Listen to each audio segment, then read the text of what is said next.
So with question number 3 हमारे पास function है 4y² प्लस 9y²। सबसे पहले हमने जो है फाइंड करना होता है डोमेन, लाइक हम लोग स्टार्टिंग से फाइंड कर रहे हैं, ठीक है। तो यहाँ पर भी हम डोमेन सबसे पहले फाइंड करेंगे। डोमेन के लिए हमें सारी इनपुट वैल्यूज़ को जो है ऐसी इनपुट वैल्यूज़ चाहिए होती है जिसमें हमारा फंक्शन जो है क्या हो, डिफाइंड हो। सो अगर यहाँ पर आप देखें तो फंक्शन है हमारे पास स्क्वायर्स में, ठीक है ना, 4x² प्लस 9y²। अब यहाँ पर अगर मैं जो है नेगेटिव वैल्यू लूँ, -2 का स्क्वायर लूँ तो भी मेरे पास जो है पॉजिटिव आएगा। अगर मैं 2 भी लूँ तो भी मेरे पास पॉजिटिव है। मतलब अगर मैं कोई भी नेगेटिव वैल्यू लूँ, -3, कोई भी नेगेटिव वैल्यू का जब भी स्क्वायर लिया जाता है तो वो हमारे पास एक पॉजिटिव वैल्यू देता है, ठीक है ना। तो अब मैं यहाँ पर पॉजिटिव लूँ या नेगेटिव लूँ, हमारे पास क्या होगा, हमारे पास पॉजिटिव ही जो होता है वो आउटकम होगा और सारी की सारी वैल्यूज़ जो होंगी वो पॉजिटिव होंगी। तो यहाँ पर हम लोग जितने भी पॉइंट्स होंगे एक्स वाई प्लेन पे वो सारे के सारे पॉइंट्स हम यहाँ पर इंक्लूड कर देंगे डोमेन में। अब यहाँ पर देखिए ऑप्शंस मैंने बता दिए आपको किस तरह से हम डोमेन लेते हैं। हमेशा एग्जांपल्स बताती हूँ 3-4, जिससे आपको पता चले कि डोमेन को हमने किस तरह से यहाँ पर सपोज किया हुआ है, ठीक है ना। सो होप कि सबको अब ये डोमेन की अच्छी तरीके से समझ आ गई होगी। अब यहाँ पर अगेन मैंने बता दिया कि हम लोग क्यों एक्स वाई की वैल्यूज़ लेने हैं। अगर मैं यहाँ पर एक्स की या वाई की कोई भी वैल्यू पॉजिटिव लूँ या नेगेटिव लूँ, we will always gain the positive defined answer. तो जब भी हम लोग इनपुट पे आंसर डिफाइंड लेते हैं तो वो हमारे पास डोमेन में जो है वो इंक्लूड हो जाता है। तो यहाँ पर हमारे पास डोमेन क्या होगा, all points in the x Y plane, ठीक है। तो हमारे पास जितने भी एक्स वाई प्लेन पे पॉइंट्स होंगे वो सारे के सारे हमारे पास डोमेन में जो होंगे वो इंक्लूडेड होंगे। सो दिस इज द डोमेन। बहुत ही सिंपल था। जब एक चीज़ जो है आप इजीली विद एग्जांपल बताएं तो वो चीज़ काफ़ी ज़्यादा सिंपल हो जाती है। तो हमेशा डोमेन के साथ 2-3 एग्जाम्पल जो है वो इंक्लूड किया करें, ठीक है, ताकि आपको अच्छी तरीके से समझ आए ना। यहाँ पर हम लोग अब आ गए हैं रेंज पर। तो डोमेन के बाद जितना भी काम होता है वो हमारे पास रेंज का आ जाता है, यानी आउटपुट जो होता है डोमेन का वो हमारे पास सेट बताता है रेंज का, ठीक है। जितने भी पॉसिबल आउटकम्स होते हैं वो हमारे पास रेंज में आ जाते हैं। अब अगर यहाँ पर हम लोग देखें तो हमारे पास function x y 4x² plus 9y² है, ठीक है। तो ये हमारे पास क्या होंगे, हमेशा एक नॉन नेगेटिव आंसर देंगे, बिकॉज क्योंकि इसका रीज़न मैं डोमेन में बता चुकी हूँ।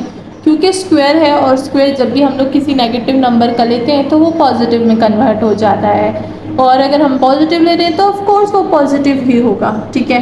तो यहाँ पर हमारे पास जो रेंज होगा वो all non negative real numbers का होगा, ठीक है। बहुत ही ज़्यादा सिंपल है। तो हम लोग यहाँ पर लिख देंगे कि रेंज क्या है, all non negative real numbers. अब इसके लिए भी हमारे पास कुछ रिस्ट्रिक्शंस हैं। अगर यहाँ पर मैं जो है सबसे स्मॉल रियल नंबर लूँ तो ज़ीरो अगर मैं ज़ीरो का स्क्वायर ले लूँ 4 के साथ और 9 के साथ भी मैं ज़ीरो का स्क्वायर ले लूँ, ठीक है, तो मेरे पास आंसर में ज़ीरो आ जाएगा। तो ज़ीरो इज़ इंक्लूडेड, ठीक है। तो यहाँ पर रेंज हम क्या लेंगे, ज़ीरो इंक्लूड करेंगे और क्लोज इंटरवल में, और ओपन इंटरवल में हम लोग इन्फिनिटी लेंगे, बिकॉज इन्फिनिटी तक जा रहे हैं हम 1000 ले सकते हैं, ठीक है। But infinity will be not included, तो हम लोग यहाँ पर ओपन इंटरवल ले लेंगे, ठीक है। क्लोज इंटरवल ओपन इंटरवल दोनों के लिए मैं बता चुकी हूँ कि हम लोग जो है वो क्या करते हैं, किस तरह से हमारे पास क्लोज इंटरवल होता है और किस तरह से ओपन इंटरवल को हम लोग यूज़ करते हैं। तो यहाँ पर हमारे पास अगेन ज़ीरो जो होगा वो इंक्लूड होगा और जो हमारे पास इन्फिनिटी होगी वो नॉट इंक्लूड होगी, because we are using the close interval, ठीक है, नॉट इंक्लूडेड। तो अब हमारे पास रेंज हो गया है, डोमेन हो गया है। थर्ड चीज़ की तरफ चलते हैं जो कि लेवल ऑफ कर्व है। देखते हैं लेवल ऑफ कर्व यहाँ पर हमारे पास क्या है।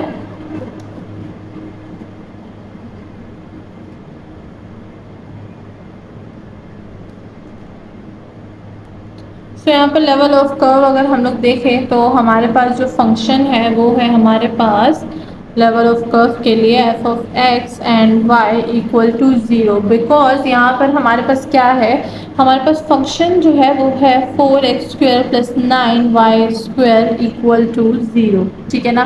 अब यहाँ पर लेवल ऑफ कर्व के लिए हम लोग 0 इसलिए यूज़ कर रहे हैं बिकॉज यहाँ पर हमारे पास x² और y² आ जाता है, ठीक है। अब देखते हैं अगर हम लोग इसमें जो है कोई वैल्यू पुट करेंगे तो हमारे पास जो है वो क्या बनेगा, ठीक है। अगर यहाँ पर हम x को जो है वो 0 ले लें और y को 0 ले लें तो हमारे पास लेवल ऑफ कर्व क्या होगा, सिंगल पॉइंट हो जाएगा, ठीक है। और ओरिजिन क्या हो जाएगा, वो हमारे पास 0 0 हो जाएगा, ठीक है।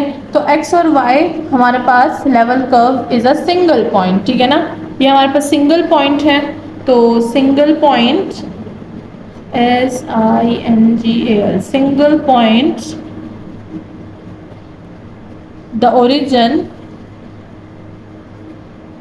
इज 0 एंड 0, ठीक है। अब अगर यहाँ पर मैं कांस्टेंट लूँ, अच्छा अगर इस चीज़ को भी हम लोग इग्नोर करें, ठीक है ना, ओरिजिन को, ये तो जो है हम लोग काफ़ी ज़्यादा डीप अगर इसमें चले जाएंगे तो 0 0 पॉइंट्स की तरफ बात आ जाती है, ठीक है ना। लेकिन यहाँ पर लेवल ऑफ कर्व जो है हम लोग काफ़ी सिंपल यूज़ कर रहे हैं कांस्टेंट c के लिए, ठीक है।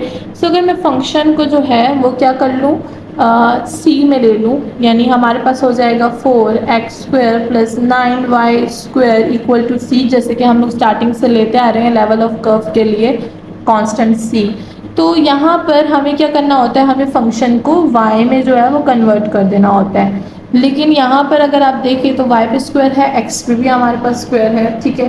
तो यहाँ पर जो है हमारे पास ये जो होगा ये हमारे पास क्या डिफाइन करेगा, ये डिफाइन करेगा हमारे पास एलिप्स, ठीक है। एलिप्स का जो है हमारे पास ये सेंटर जो है वो डिफाइन करेगा with major axis of x and y, ठीक है। अब यहाँ पर अगर हम लोग एक्स एक्सिस को देखें, एक्स एक्सिस, ठीक है, तो एक्स एक्सिस पे हमारे पास जो है लेंथ क्या होगी, लेंथ होगी हमारे पास c/4, ठीक है, c/4। और अगर हम लोग y एक्सिस पे देखें तो हमारे पास यहाँ पे लेंथ क्या हो जाएगी, लेंथ हो जाएगी हमारे पास c/9, ठीक है। सो देखिए हमारे पास जो है x एक्सिस पे लेंथ क्या होगी, c/4 हो जाएगी और y एक्सिस पे c/9 हो जाएगी। तो ये हमारे पास क्या डिफाइन कर रहा है, ये हमारे पास डिफाइन कर रहा है एलिप्स के सेंटर को विद ओरिजिन, ठीक है ना। सो ये हमारे पास क्या है, ellipse centre at the origin with semi major, ये हमारे पास सेमी मेजर है, ठीक है ना, semi major, semi major axis की बात हो रही है यहाँ पे, मेजर, ठीक है। तो ये हमारे पास एक्सिस हो गए y एक्सिस पे और x एक्सिस पे, ये हो गए डिफाइंड। नाउ यहाँ पर जो है लास्ट में मैं लिख देती हूँ इसका कि ये हमारे पास क्या है, ये हमारे पास एलिप्स सेंटर्ड है। तो यहाँ पर मैं लिख देती हूँ एलिप्स सेंटर्ड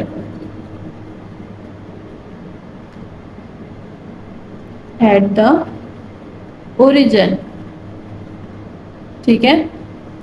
तो ये जो है हमारा लेवल ऑफ कर्व भी फाइंड हो गया है। नाउ हम लोग फाइंड करेंगे बाउंड्री पॉइंट्स को, देखते हैं हमारे पास बाउंड्री पॉइंट्स क्या है।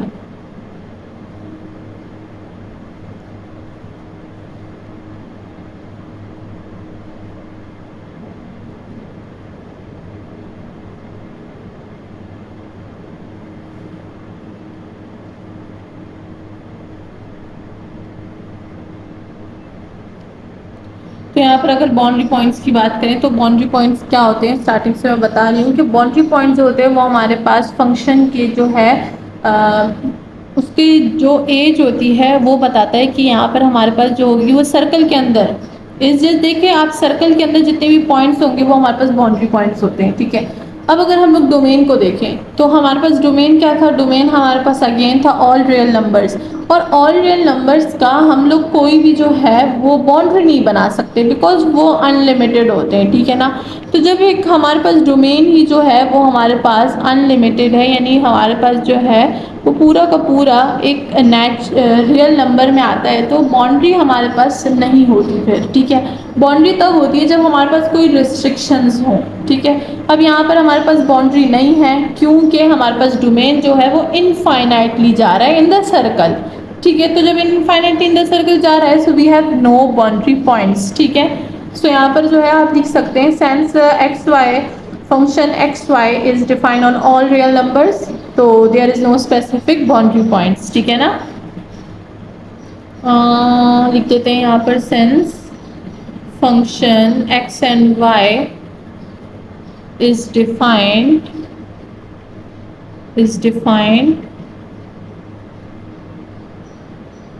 for all real numbers, so there are no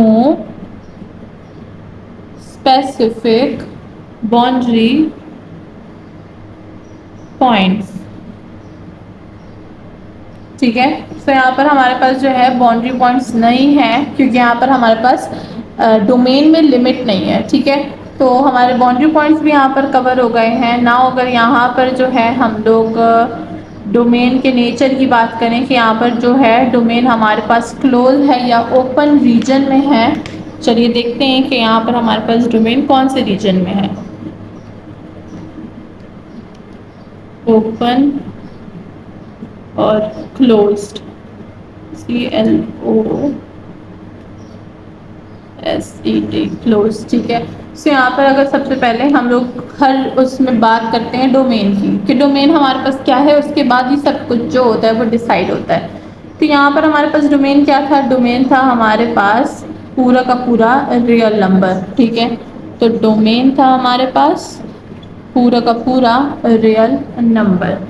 तो रियल नंबर हमारे पास क्या होते हैं, क्लोज में भी आते हैं, विद इन इट सेल्फ में भी आते हैं। ठीक है, और अगर क्लोज की बात करें तो वो सारे के सारे पॉइंट्स को जो होगा वो इंक्लूड करेगा, और ओपन में जो होगा वो बाउंड्री पॉइंट्स को इंक्लूड नहीं करेगा। ठीक है, और जब भी हम लोग जो है रियल नंबर में ऑल रियल पॉइंट्स लेते हैं तो हमारे पास बोथ ओपन और क्लोज होता है क्योंकि इसकी खुद की कोई बाउंड्री नहीं होती, और ओपन क्लोज हमारे पास जो है बाउंड्री की कंडीशंस को मांगते हैं। ठीक है, अब देखिए इसकी बाउंड्री नहीं है। ठीक है, और अगर हम लोग देखें तो खुद की भी ये एक बाउंड्री बनाता है रियल नंबर के, सिर्फ रियल नंबर। ठीक है, लेकिन अगर नेचुरली देखा जाए तो इसकी कोई बाउंड्री नहीं होती, तो ये ओपन और क्लोज दोनों में आता है। अगर आप क्वेश्चन नंबर 1 को देखें तो इस तरह से हमने किया था, देन क्वेश्चन नंबर 2 में हमने इसकी जो है वो बाउंड्री आई थिंक बनाई थी कि हाँ इसकी जो है वो ये ओपन है या क्लोज है। अब जो है मुझे सही तरीके से याद नहीं है, अगेन मैं पीछे थोड़ा सा चल के बताती हूँ आपको कि हमने उसमें जो है वो क्या डिफाइन किया था। ठीक है, मेरे पास आ गया।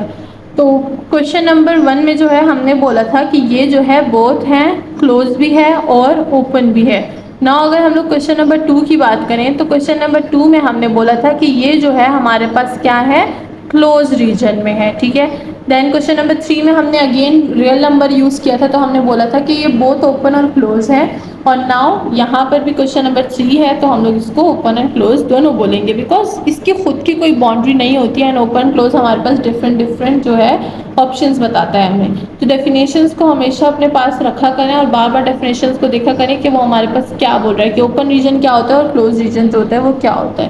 तो यहाँ पर हमारे पास रियल नंबर अगेन आ गया है, तो हम लोग इसको बोलेंगे कि इसकी जो है हमारे पास रीजन क्या है, बोथ है, ओपन भी है और क्लोज भी है।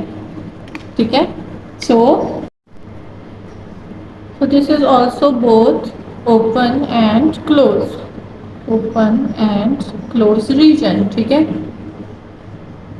सो ये हो गया है हमारे पास सेकेंड लास्ट पार्ट। नाउ हम लोग देखेंगे कि ये बॉन्डेड है या अनबॉन्डेड है।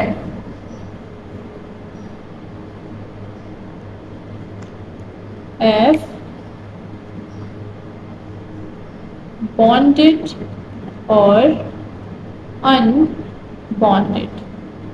ठीक है, सो यहाँ पर अगर हम लोग डोमेन को देखें, जिससे कि हम बार बार डोमेन को ही देख रहे हैं क्योंकि डोमेन से ही हमें ये सारी जो है प्रॉपर्टीज़ का पता चलता है। ठीक है ना, सो हमारे पास डोमेन क्या था, डोमेन था हमारे पास ऑल रियल नंबर्स।